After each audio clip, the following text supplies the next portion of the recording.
Bienvenidos a Los en Pleno Vale. Hoy tengo el placer de contar otra vez con Nacho Montes de Oca y Olja Kosova. ¿Qué tal estáis los dos? ¿Qué tal? Buenas tardes, ¿cómo estás? Bien, muy bien. Y también tengo por primera vez el placer de contar con Martí Tuitero. ¿Qué tal estás? Muy bien, muchas gracias por invitarme. Encantado. Las gracias a ti por compartir tu tiempo también conmigo. Y si queréis, vamos a hablar lo primero de cómo se encuentra un poco la contraofensiva y la situación allí en Ucrania. Y qué mejor que Olja, que se encuentra allí, que nos cuente un poco qué información tiene y cómo está viendo un poco la situación en Ucrania. A ver, la situación es que la contraofensiva ya ha cobrado un poco su ritmo y digamos si al principio lo que estaban haciendo y aunque llamaron otra ofensiva, contraofensiva, esa contraofensiva no tuvo tanta intensidad. Y lo que siento que Ucrania está un poco apurada por el tiempo y está un poco presionada. Lo dicen también los expertos militares porque, por una parte, la gente ya tiene, está preocupado que la coyuntura política en general en el mundo puede cambiar y sobre todo está como súper presionado para mostrar resultados antes, porque ya ha empezado también digamos, la campaña electoral en los Estados Unidos y antes del año que viene, todo el mundo entiende que hay que mostrar algunos resultados y es una parte también de presión política que se sienta un poco, porque todo el mundo entiende si sin resultados concretos en algún momento quizás a Ucrania puedan tocar negociar y para negociar hay que tener alguna posición más fuerte. En cuanto a la situación en el frente, Ucrania avanza poco a poco y lo que también dijo ayer el presidente Zelensky, el logro también más importante que tenemos es que el ejército ucraniano no está retrocediendo.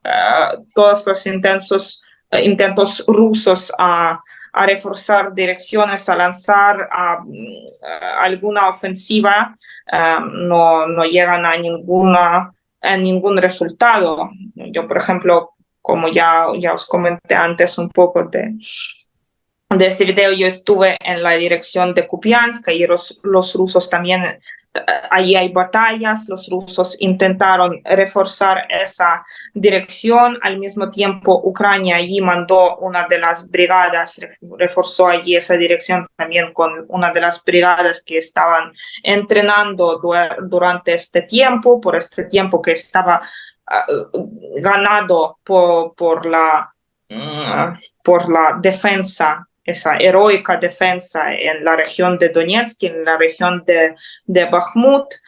Y eso es la situación. Las batallas, lo que comentan los militares, sobre todo en el sur, en la zona de Taurigia, Tokmachka, siguen siendo extremadamente duras, que es difícil. Todos sabemos que allí la zona está minada, pero poco a poco Ucrania también bombardea y se escuchan, digamos, estos ataques y en Berdyansk, y ya sabemos sobre este ataque en la zona esta de Chonhar, este puente donde Rusia manda los suministros, digamos, a su ejército. Así es la situación. No sé cómo lo veis desde allí. Martín. Bueno, yo lo veo bien, te lo digo de verdad. Creo que hay que diferenciar a la hora de hablar de la contraofensiva ucraniana las expectativas que algunos tenían de la realidad de lo que está ocurriendo. Las expectativas no precisamente de los que estábamos, digamos, convencidos de la ofensiva, sino el relato de la ofensiva que se nos ha hecho ver. Yo creo que había mucha gente equivocada pensando que esto iba a ser una especie de operación tormenta en el desierto, al estilo americano, allí en una aérea que abrasa a los defensores y que iba a abrir una brecha al segundo día y a partir de ahí iban a llegar a Sebastopol a los 3 días. Pero es que es Ucrania. Ucrania no tiene fuerza aérea y Ucrania durante todos estos meses nos ha demostrado que elige bien los sectores donde ataca y ataca poco a poco en una labor lenta pero constante y sobre todo castiga, que yo creo que es la clave de esta ofensiva. No es una ofensiva, no es una batalla, es una campaña. Es una campaña planteada a meses vista. Sobre todo busca, yo creo, castigar la logística rusa, es decir, todo lo que alimenta al frente ruso, y sabemos que Rusia depende, uno, de los ferrocarriles y dos, de unos recursos que son menguantes porque los estamos contando, lo estamos viendo en cuanto al tipo de unidades, el tipo de artillería, el tipo y número de carros de combate. Y luego castigar esas reservas, obligar a Rusia a mover las reservas por un frente que hay que pensar, son 700 kilómetros desde Gerson hasta Kupiansk, donde hablaba antes Olga, ¿no? Es decir, Rusia tiene las reservas que tiene y lo que comprometa en Orjiv no lo puede mover luego a Volnovaja, por decirlo de una manera, o lo que tenga ahora mismo comprometido en Bakhmut no lo puede llevar a reforzar un hipotético ataque que quisiera hacer en Kupiansk. Esa es la clave de una campaña que yo creo que se ha planteado a un plazo razonable. Esto no es una ofensiva para tomar una ciudad. Yo creo que Ucrania nunca pensó en lanzar una ofensiva para tomar Tokmak y quedarse ahí. Es una campaña para liberar terreno, pero el terreno se va a liberar cuando hayan castigado suficientemente a las fuerzas rusas. Es decir, yo creo que primero viene el castigo al ejército ruso y una vez que hayan conseguido ese castigo, vendrán los kilómetros. Y si recordamos lo que ocurrió el año pasado, tanto en Gerson como en la ofensiva del norte, fue así. Primero castigaron al ejército ruso, lo colocaron en una situación de debilidad material y personal, en una situación sin logística, por decirlo de una manera, sin capacidad de repuesto, y tuvieron que retirarse. Lo que ocurre es que aquella campaña de Gerson estaba bastante limitada en el terreno y ahora vemos que es un frente mucho más amplio porque Ucrania tiene muchos más recursos y Rusia tiene menos, pero el frente es más amplio. Rusia tiene la capacidad de aguantar hasta un determinado momento. Sí, para complementar un poco lo que dicen ustedes, creo que hay dos tipos de objetivos. Uno es el objetivo militar, y básicamente lo que está pretendiendo Ucrania es ganar una guerra, y el otro es el objetivo publicitario, el objetivo que se puede mostrar. Es decir, sí, se podrían haber enviado 15 brigadas a una marcha con tantos tanques como cámaras que penetre por los dientes de león, de dragón, y bueno, el 10% llegará a una ciudad, subirá una bandera gigantesca de Ucrania, el público aplaudirá, pero el problema es que se hace después. Porque acá a su vez, cuando vos tenés objetivos militares, tenés objetivos tácticos, estratégicos. El táctico es obvio, estamos todos los días viéndolo, están desgastando de a poco al ejército ruso. Allá es una tabla, miraba en 2 meses de batalla por los números que va subiendo Oryx en cada reporte. La verdad es que no tan mal no le va. Tengo 216 contra 91 tanques en 2 meses, 216 contra 91, es un ratio de 1-2 a favor de Ucrania cuando debería estar 3-1 abajo. Pero después está el segundo objetivo, no es solamente recuperar la tierra. Y esto es importante que lo entiendan antes que diga, para que sigan diciendo esto de que la contraofensiva, la segunda ofensiva es un fracaso. El primer objetivo es expulsar a los rusos y el segundo es que no vuelvan a atacar a Ucrania. Entonces el desgaste tiene por objetivo preparar las condiciones para expulsarlos, pero también, y en esto coinciden con Occidente, y en estos son los tiempos diferentes, no son los tiempos hollywoodenses ni de medios, es desgastar a tal punto a Rusia que ya no puede intentarlo otra vez en Ucrania ni en ningún otro lugar. Y ahora, y cierro con esto, hace 15 años Rusia invadía Georgia, ¿sí? Se quedaba con 2 zonas. 15 años. Nunca más lo sacaron. Nunca más lo sacaron. Esto es un poco también por lo que dicen que hay que negociar, que es momento de invocar el espíritu de John Lennon y cerrar un pacto tan feo como Yoko Ono.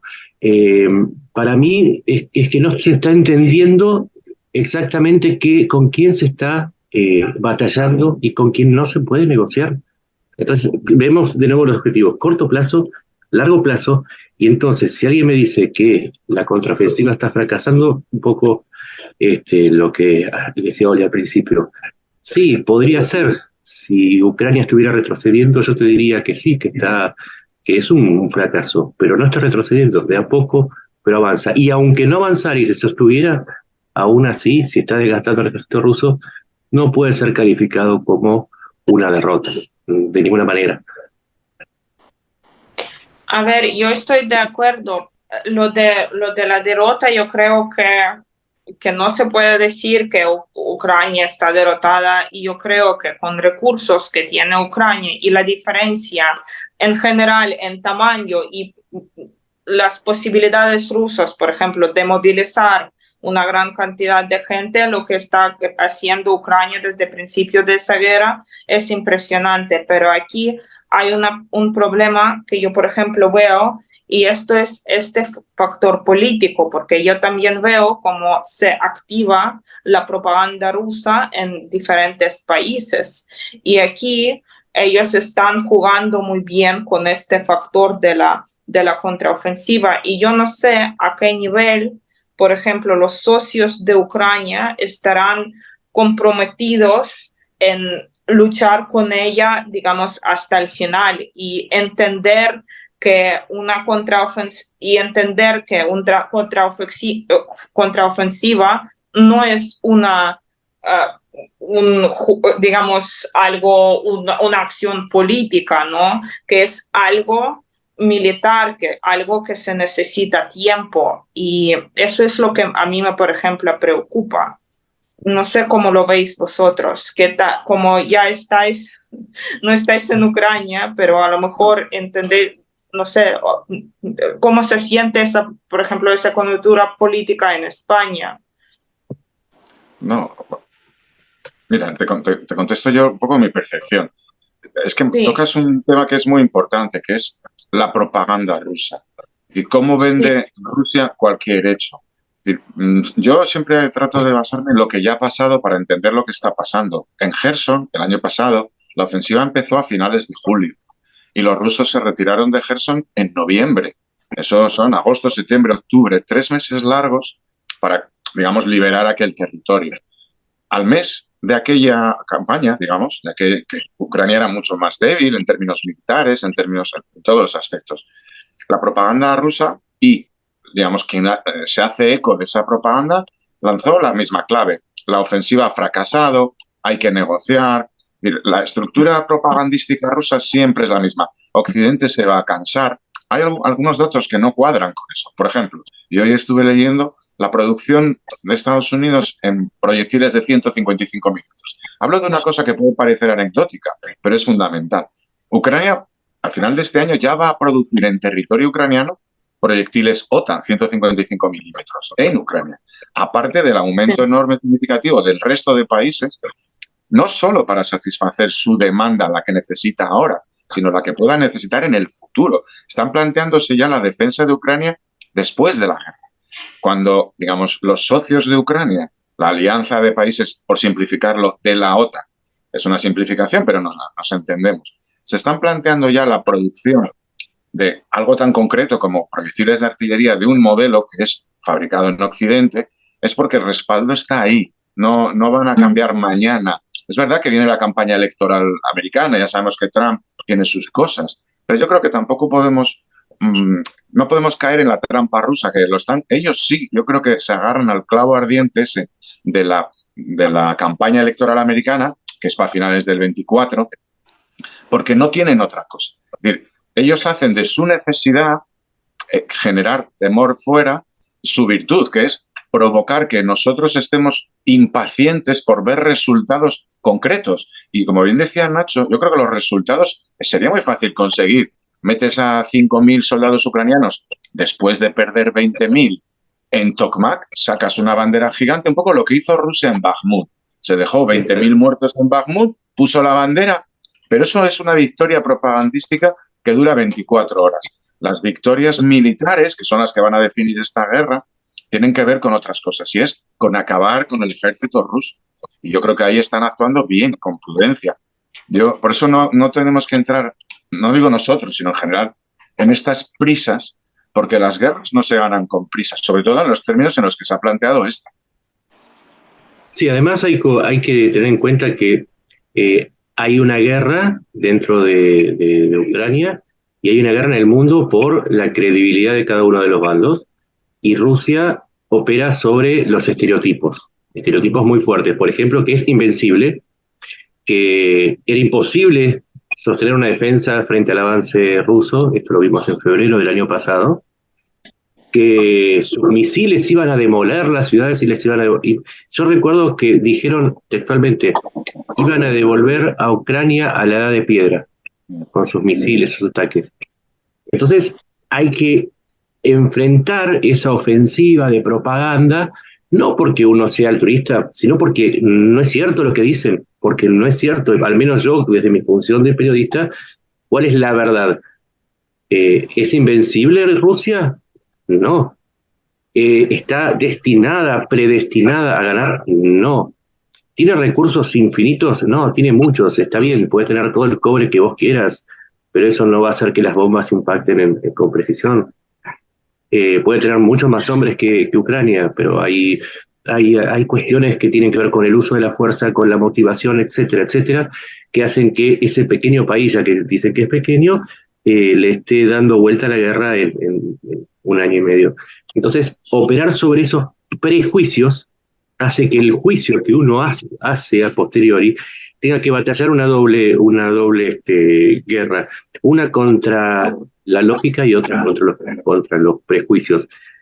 Básicamente es lo que uno hace, es lo que uno puede hacer desde este pequeño lugar que es en el teclado. A veces yo sé que es muy pequeño el lugar que nos cabe frente a lo que hace Sonia, que está ahí en el frente cubriendo, pero tenemos que batallar también contra los prejuicios y las verdades supuestas que son inamovibles. Y lo cierto es que esta guerra es una refutación permanente a la teoría desde que empezó. Va en contra de la lógica establecida y establece una lógica propia, que si vos no la entendés, seguís diciendo cosas como que Rusia nunca va a poder ser desalojada. Y sí, eventualmente va a pasar, y cuando eso suceda, te vas a dar cuenta que los que decíamos que había que tener paciencia y analizar los hechos, y esto es con esto cierro, hay que analizar los hechos, no hay que analizar los deseos de lo que uno podría llegar a proyectar, porque recuerdo un poco por lo que decía Martín, Occidente se va a quedar sin munición. Calculo que, y el cálculo era junio, julio de este año, Occidente se quedaba sin munición, entonces Ucrania iba a tener que retroceder básicamente hasta alguna isla del Caribe. Entonces no se dio, y la pregunta es, ¿y dónde están los que decían eso? Hay que analizar hechos. A mí no me importa si vos vas a ser el mejor. Demostrame que sos el mejor, dame los datos demostrándome que sos el mejor. Y ahí lo vamos a analizar. Pero sobre deseos, y para deseos, la telenovela turca. Después esto es análisis militar, análisis geopolítico, análisis político. Es lo que tenemos, es lo único que podemos hacer. Sí, pero también es cierto, yo estoy de acuerdo con ello, pero estoy comunicando no solo las cosas de la propaganda rusa, pero esas también cosas que la gente a veces habla dentro, lo hablamos también entre periodistas que trabajan en Ucrania, y cuando, por ejemplo, esta situación nos preocupa porque Ucrania está dispuesta a luchar hasta el final, todo el mundo, vale, por lo menos con la gente que lo que estoy hablando yo aquí dentro, ahora entiende que contraofensiva no es una situación donde hay que mostrar resultados ya, y de hecho la población de Ucrania está apoyando a su ejército y cada uno entiende el valor de la vida de cada soldado, y todo el mundo prefiere que esto avanza con más tranquilidad que perder a su gente. Y eso está aquí, eso se entiende.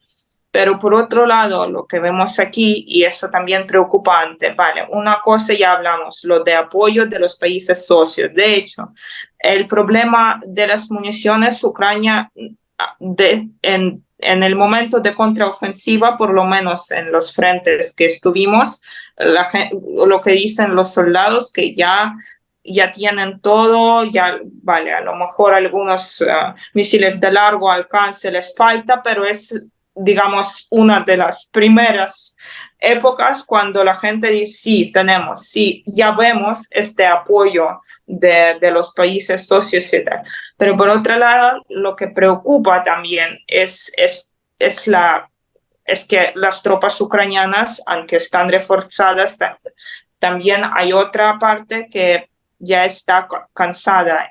Rusos también están cansados y ayer, de hecho, el presidente Zelensky dijo que además de estar cansadas, las tropas rusas tienen miedo y no están, digamos, tan motivados, y es lo que vemos también. Pero por otro lado, vemos que lo que no suministran los países socios es la gente. ¿Y qué hacer con esto?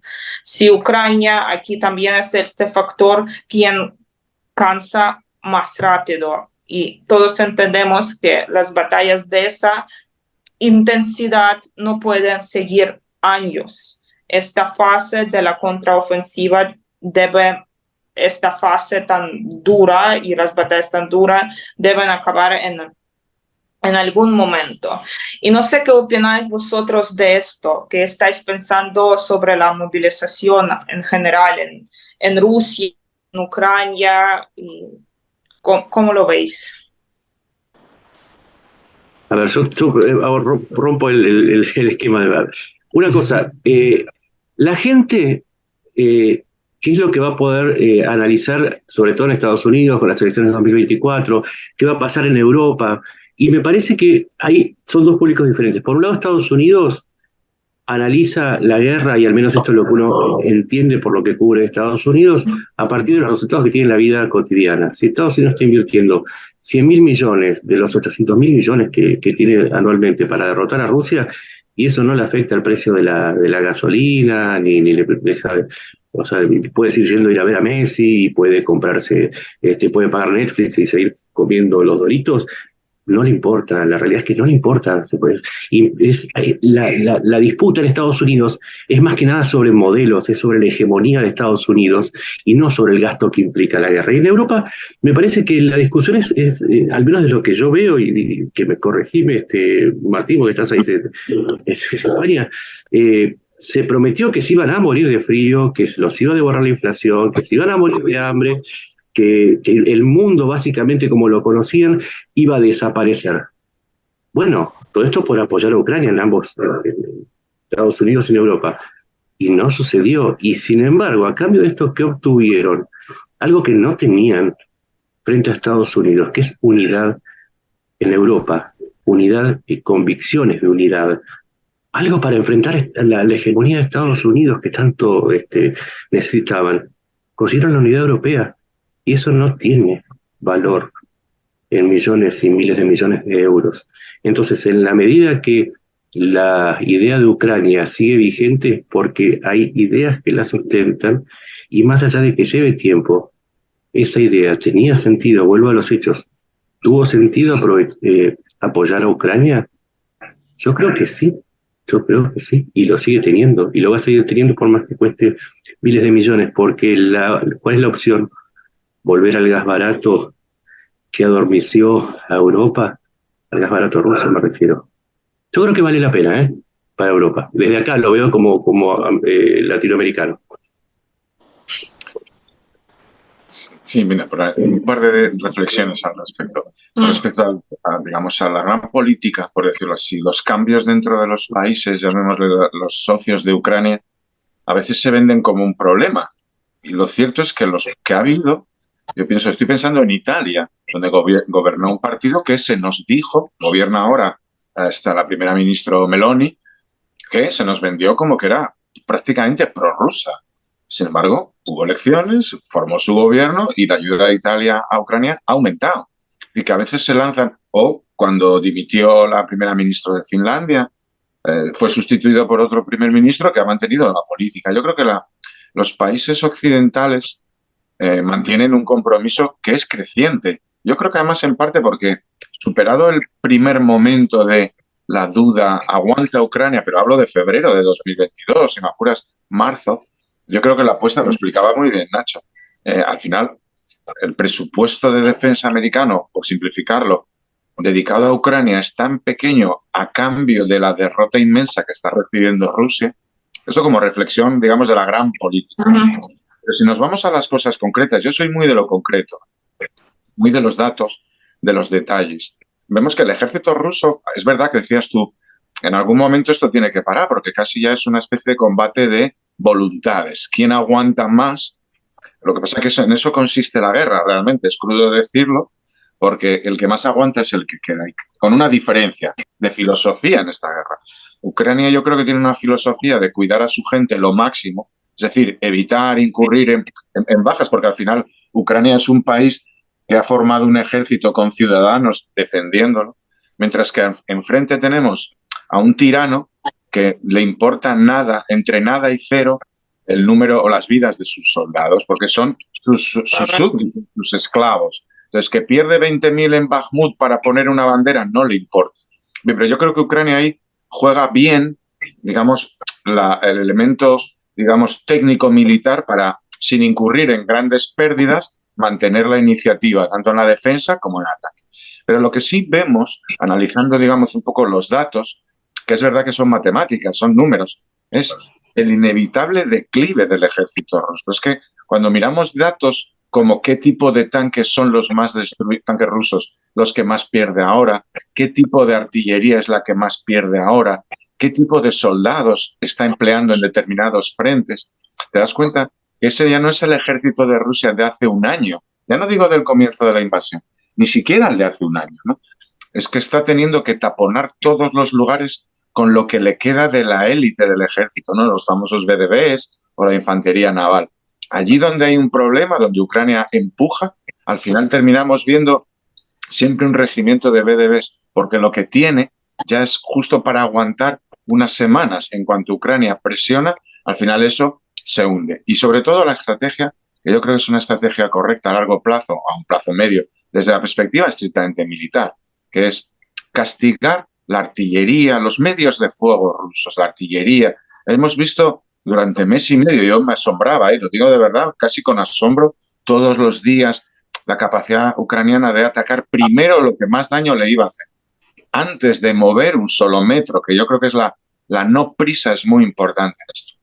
Y todo lo que hemos visto que ha hecho, que a mí me parece mucho, teniendo en cuenta a lo que se enfrentaba, habría sido cero si no hubiera hecho la estrategia que ha ejecutado Ucrania, que es castigar primero la segunda línea, la artillería, digamos, el segundo escalón, antes de acometer el ataque. Pero eso requiere tiempo, eso es verdad.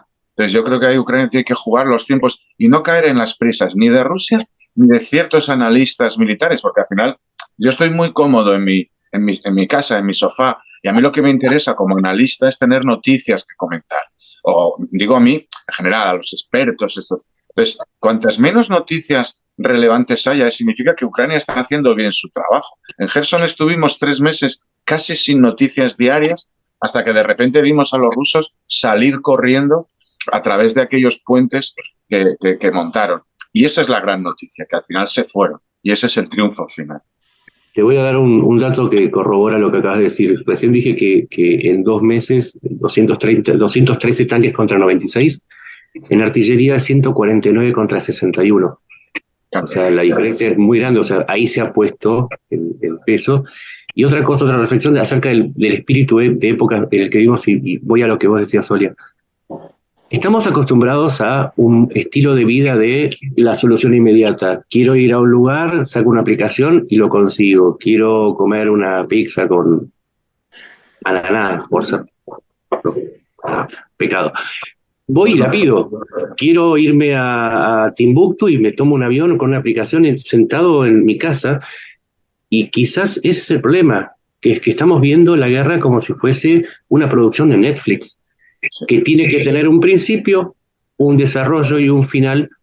Y si me dijeron que son 2 temporadas, bueno, quiero que la segunda temporada termine como en la fecha en que me dijeron, como Stranger Things, por ejemplo. Y la vida no funciona así. Me parece que estamos también siendo interpelados por el modo en que vivimos a la hora de analizar la guerra. Y la guerra va a terminar cuando tenga que terminar, en los plazos que tenga que terminar, con los objetivos cumplidos por uno u otro bando. Esto no es Netflix, señores, esto es una guerra. Y la segunda reflexión, hay dos modelos culturales. Uno es el modelo staliniano, si quiere, de la picadora de carne. Lo vimos en Bakhmut, lo vimos a lo largo de la guerra, enviar soldados, y en la medida que se pierde la tecnología, más soldados todavía. Ucrania está pensando en después de la guerra. Cuando cuida a cada hombre, está pensando que después de la guerra tiene que ser reconstruida. Por eso el valor de la vida para cada uno de los bandos es diferente, y el valor que se le asigna a la vida de cada soldado es el que después se refleja en las tácticas, porque, como dijimos antes, Ucrania se podría haber tirado en masa contra las defensas rusas y no lo hace, pero porque la concepción de la vida es diferente. Y eso es lo que en el fondo está en disputa en este conflicto, y eso es lo que cada uno, frente a lo que cada uno se posiciona, el valor de la vida. Olga, ¿quieres decir algo a lo que han dicho los compañeros? Yo creo que esta sesión nuestra charla ha sido casi terapéutica, porque a veces cuando estás allí, no sé, cuando hablas con soldados y ellos te comunican tus dudas, que estamos aquí luchando, pero estamos preocupados por todo, y tú también ves que la gente dice que aquí estamos bajo presión para mostrar resultados. Entonces, esa sesión es precisamente... gracias. Os tengo que agradecer mucho por estos comentarios, y está muy bien que hay gente que entiende que cada avance en cada frente a Ucrania les cuesta sus, digamos, su mejor gente. Y por eso es muy importante que cada vez que hablamos de la guerra en Ucrania, entender que hay gente detrás de esa contraofensiva. Y pues espero daros más noticias, algunas buenas noticias quizás en próximas semanas, porque voy a volver a mi pequeña patria, a la región de Zaporizhia. Justo Malatokmachka es la zona Berdiansk, soy de la ciudad de Berdiansk. Entonces esa contraofensiva sobre todo es muy interesante e importante para mí. Pues Martín, Nacho, ¿queréis añadir alguna cosa más? No, simplemente que... Cierre Martín, que usted es bueno para esto. No. Yo creo que el peor de los momentos fue al comienzo de la invasión, y desde entonces yo creo que Ucrania ha demostrado cada día tanto que desde Occidente tenemos que siempre repetir gracias, porque está demostrando la importancia de la voluntad de resistir. Lo que decía antes Nacho, esto no es una película, la vida no es comodidad, a veces implica mucho sacrificio. El de Ucrania es Max. Y ante ese sacrificio yo creo que todos los demás solo podemos hacer lo poco que podamos ayudar siempre, y con agradecimiento nuestro hacia Ucrania, porque son los que más están dando. Es verdad que es por su libertad, pero también por la nuestra. Hoy decía Nacho, en el 2008 se cumple ahora mismo el aniversario de la invasión, y justo unos días después el entonces presidente de Polonia fue a Tiflis y dijo, hoy es Georgia, mañana será Ucrania. Hablaba en 2008. Después de Ucrania serán los países bálticos, y si no lo paran será Polonia. Lo dijo en 2008 en agosto. Luego llegó 2014 y ahora llegó 2022. Mira si se veía de lejos. Entonces, el máximo esfuerzo que está haciendo Ucrania necesita el máximo apoyo. Yo creo que las sociedades occidentales estamos comprometidas. Nacho, si quieres cerrar con... No, solamente decir que cada uno, yo creo que ustedes hacen un rol espectacular, yo soy un simple comentarista en esto, sobre todo estar en el frente, creo que te lo dije muchas veces, me da mucha envidia y mucha vergüenza en esta época que se intenta hacer diferencia de géneros. Nada, que me parece que no tenemos que olvidar nunca eso. ¿Por qué tomamos bando? Porque por algo estamos más a favor de uno que de otro. Y porque la vida no vale la pena ser tibio, porque Auschwitz se convirtió en lo que se convirtió por las complicidades, los silencios y los miedos a quedar como tomando bando por... ¿Saben qué? No estamos hablando solamente de Ucrania. Estamos hablando de lo que nos queda de humanidad en tiempos en que la tecnología y que tantos aparatos que nos dan vueltas nos están convirtiendo en inhumanos. Quizás Ucrania sea el sopapo que nos falta para darnos cuenta que seguimos siendo humanos y que cuestiones tan tontitas como la libertad y el futuro y las personas valen la pena. Nada, solamente eso. Pues lo dicho, muchísimas gracias a los tres y espero volver a poder hablar con vosotros cuando queráis. Cuando quieras. Muchas gracias. Gracias.